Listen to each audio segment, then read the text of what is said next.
All right, this is an interesting topic. How important is organic when you're doing keto? So, first of all, what is organic? Well, it means that you're not using synthetic fertilizers, pesticides, antibiotics, certain food additives.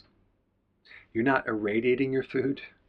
You're not using sewage sludge, and I'm not kidding, they use sewage sludge in certain animal feeds. And if you're doing organic, you're not using genetically modified seeds. Now, you also have livestock that's organic. That means you're using feeds that are not using pesticides, certain fertilizers, certain antibiotics, etc., etc.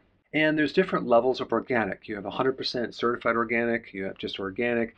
So these foods might be like 80% organic or 50% organic or 98% organic. There's different levels of organic. Now, if something's organic, doesn't mean they're not using some type of pesticide, but that pesticide typically is less toxic. So maybe they're using a detergent instead of a pesticide. Maybe they're using lime sulfur or hydrogen peroxide. All right, so now let's just take a look at several things. Number one, the benefits of keto. Just because something is organic doesn't make it keto. Just because something's keto doesn't make it organic. It's apples and oranges, two completely different things. Keto is all about low carb. It's about lowering your insulin. It's about getting your body to run on ketones. There are huge benefits of doing just keto, regardless of whether you're doing organic or not. Of course, there's always an ideal situation, right? You have all organic food, you grow your food in your garden, or you get your food from a farmer's market. That way you have the healthy version of keto, which is high quality ingredients, which means nutrient dense and none of the bad stuff. Then we come down the scale all the way down to fast food, right?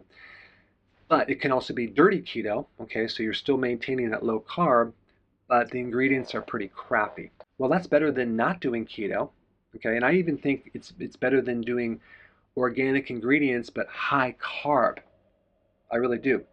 So if you have a choice between fast food keto and organic food but high carb, I would actually do the fast food keto because the benefits of low carb are so huge. And then we have a few things in between. We have conventional factory farming foods, farm-raised fish, then we have grain-fed animal products. Now that's probably a step up a little bit above fast food if you're going to do keto, but that also depends on your ingredients.